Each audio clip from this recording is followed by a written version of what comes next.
قلم کے بعد کاغذ ردیف کو شعرائے لکھنؤ نے عنوان بنایا تو اچھوتے احساسات و خیالات نے کاغذ کے وجود کو مہکا دیا۔ صدائے واہ واہ سے سینٹ روز پبلک اسکول کے در و دیوار جھومنے لگے۔ صدر ذی وقار محترم احمد ابراہیم علوی کاغذ کی اہمیت و افادیت اور ایجاد پر مضمون لکھنے پر مجبور ہوئے۔ پروگرام کی کامیابی سے منتظمین کے چہرے پر خاص چمک نظر آئی۔ لرن آن لائن وتھ فیضان خان بسط خوشی شعراء کا کلام آپ تک پہنچا کر اپنی صحافتی ذمہ داری سے سبکدوش صدر محترم تشریف لے آئے۔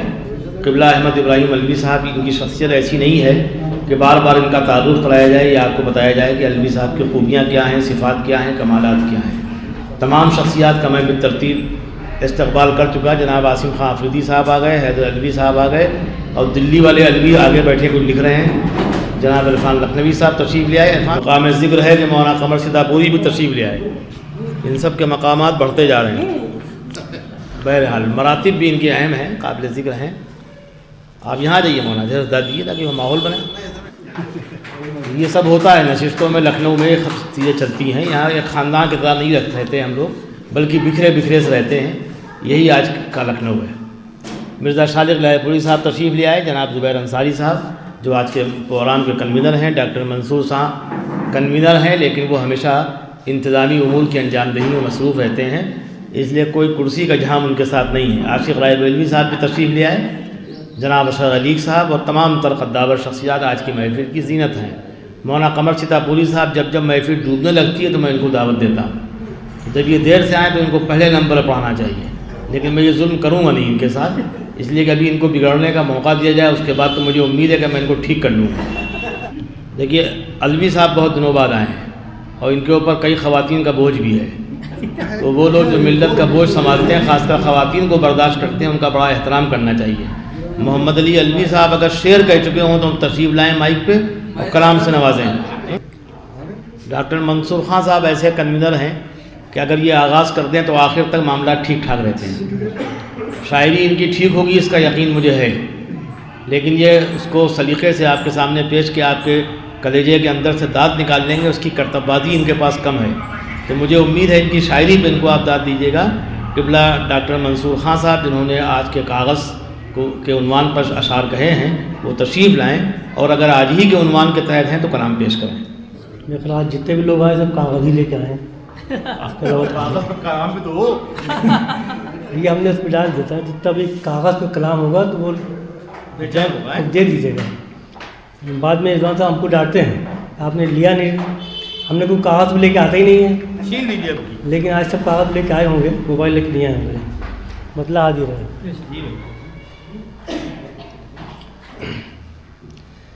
اب تو ممکن ہی نہیں ہوگا بھلانا کاغذ، اب تو ممکن ہی نہیں ہوگا بھلانا کاغذ، اب تو ممکن۔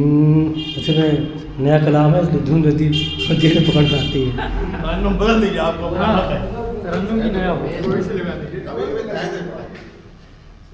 تحمد آپ چلتا ہے۔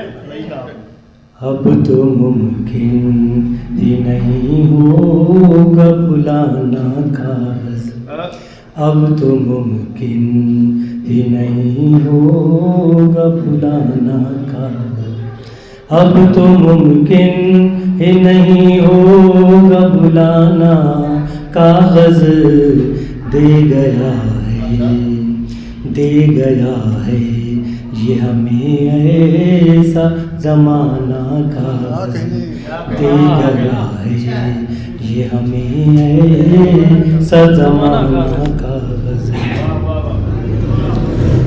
جس طرف دیکھیے بس ہاتھ میں موبائل ہے، جس طرف دیکھیے بس ہاتھ میں موبائل ہے، جس طرف دیکھیے بس ہاتھ میں موبائل ہے، کار دشوار ہے کار دشوار ہے کار دشوار ہے، اب ڈھونڈ کے لانا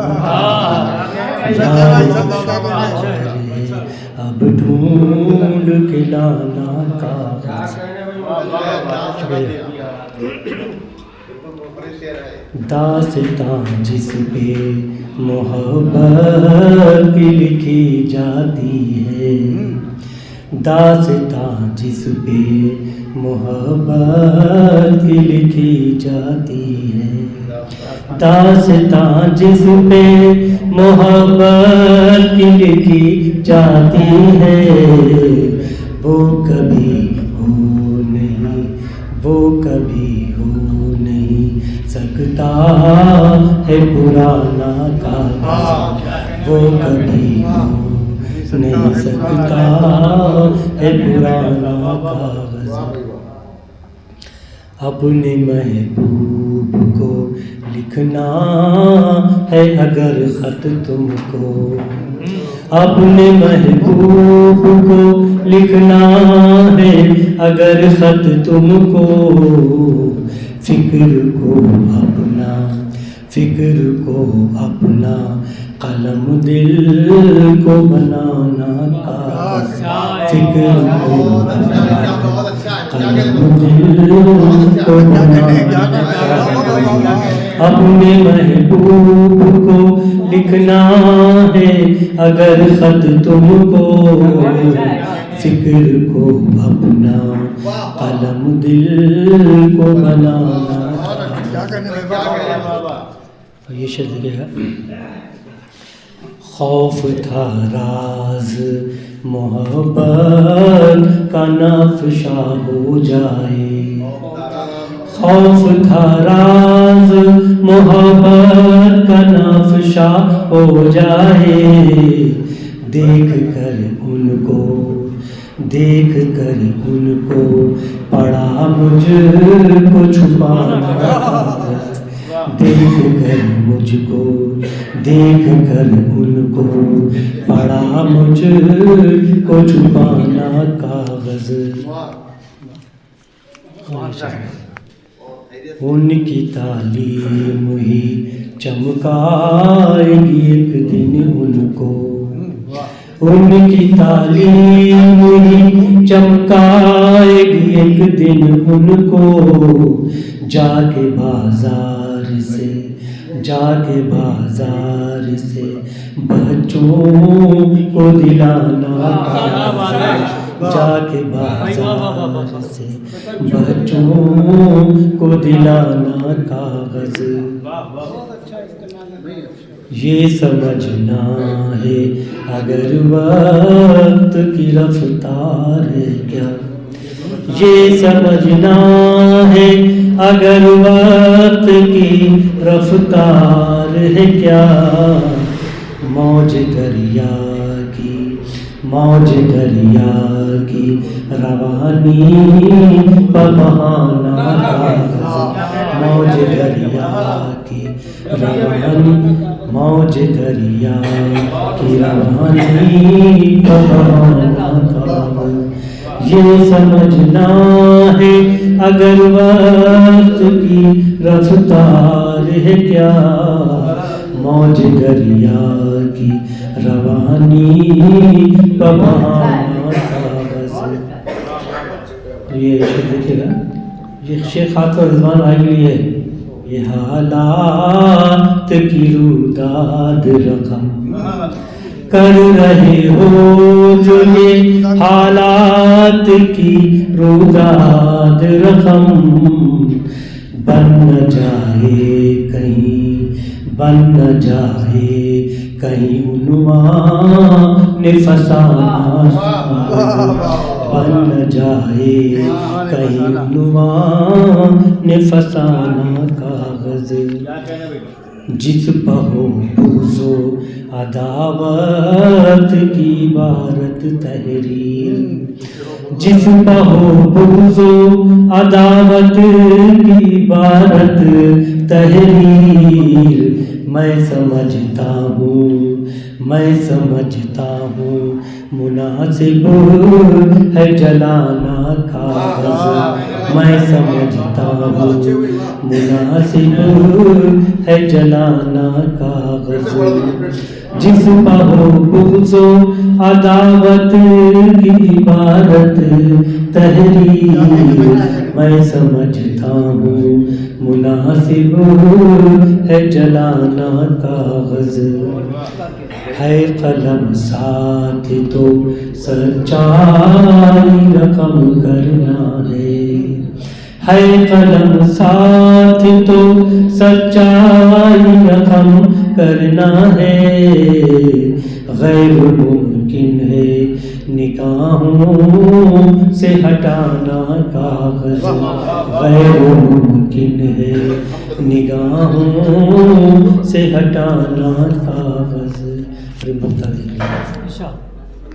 ایک حقیقت ہے نظر میں اسے رکھنا منصور، ایک حقیقت ہے نظر میں اسے رکھنا منصور، ہو جو حساس تو ہو جو حساس تو پھر بھول نہ جانا کاغذ، ہو جو حساس تو پھر بھول نہ جانا کاغذ۔ اچھا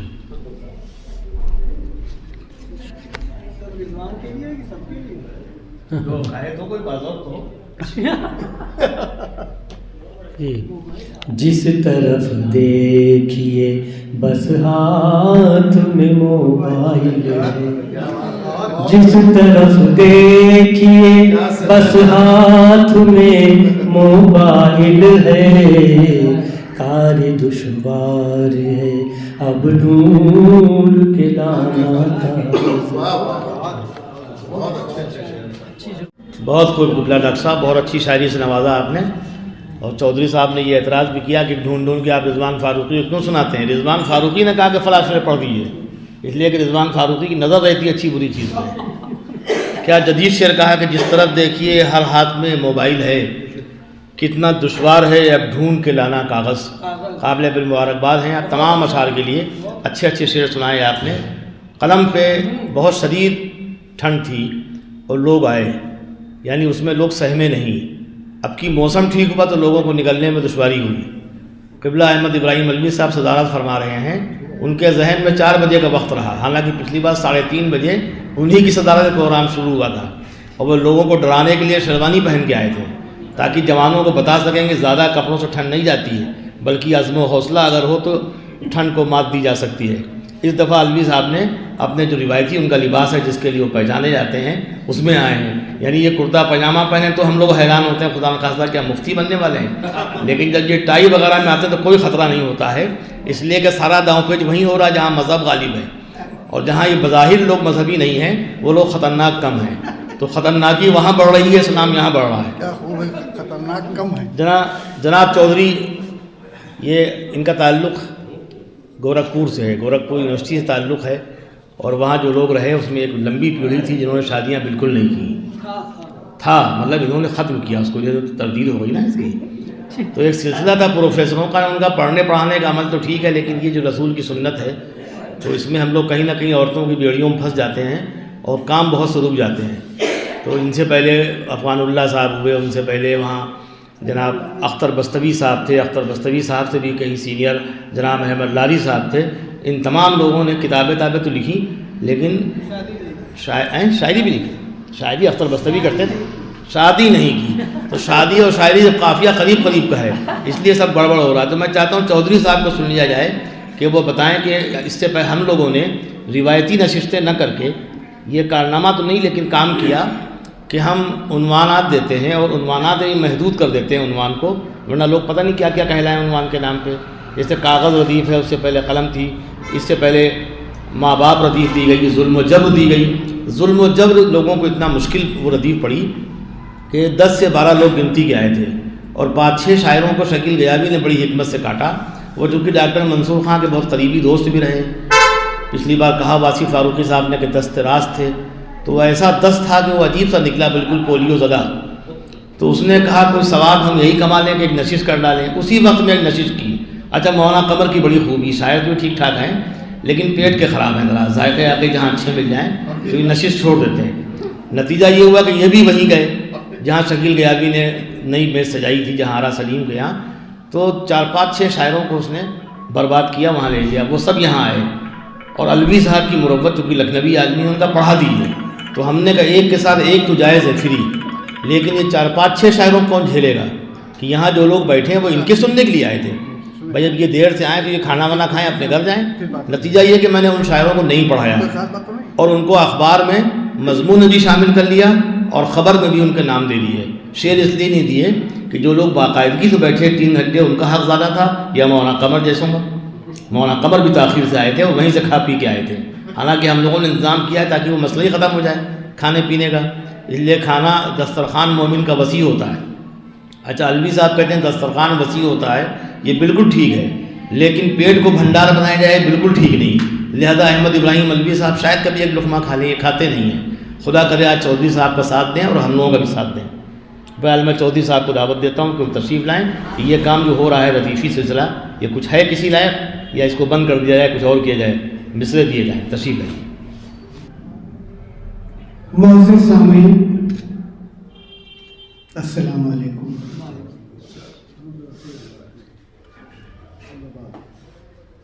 جسے سلام نہ منزل کرے وہ راہی کیا،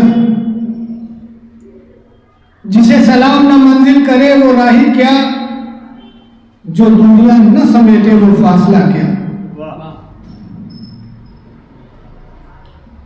جناب احمد ابراہیم الوی صاحب، رضوان فاروقی صاحب، یہ میرے 35 سال پرانے ساتھی ہیں۔ ان کی حیثیت پہلے بھی اچھی تھی، آج بھی اچھی ہے۔ یہ الگ بات ہے کہ پہلے کاتب تھے، اب شاعری کے ہوئے ہیں، پہلے بھی رہے ہیں، اب بھی رہے۔ میں فکشن کا آدمی، افسانہ نگاری کے موضوع پر ہمارے پیش دیا ہے۔ میں جہاں جاتا ہوں گورکھپور کے نام سے پہچانا جاتا ہوں۔ گورکھپور کی ایک بڑی شخصیت فیروز گورکھپوری، مجنون گورکھپوری کی نہیں ہے، جہاں جاتا ہوں لوگ ان کا نام لیتے ہیں۔ لیکن تاریخ کے حوالے سے یہ بات اپنی جگہ مستحکم ہے کہ ان لوگوں کی زندگی کا بیشتر حصہ گورکھپور میں نہیں گزرا۔ فراق صاحب الہ آباد میں رہے، مجنون صاحب کراچی میں رہے، لیکن ان کے کارنامے ہی ان کو زندہ رکھنے کے لیے کافی رہے۔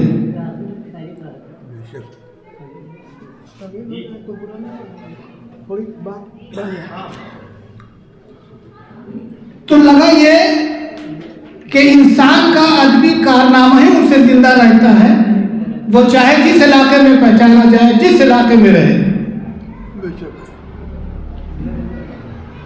مجنون فکشن کے بہت بڑے آدمی تھے، ان کی کئی کتابیں بھی رہی ہیں۔ فراق صاحب کی شاعری اور بقول احمد ابراہیم الوی کے، فراق صاحب اپنی تعریف کے لیے جتنا بھی کام ہو سکتا تھا وہ بھی کرتے تھے، کسی کو خاطر میں نہیں لاتے تھے، یہ ان کی پہچان ہوا کرتی تھی۔ خاص بات یہ ہے کہ لوگ آپ کو کیا کہتے ہیں، آپ کو اپنی تعریف کرنے سے کوئی مطلب نہیں۔ شاعری ہمارے یہاں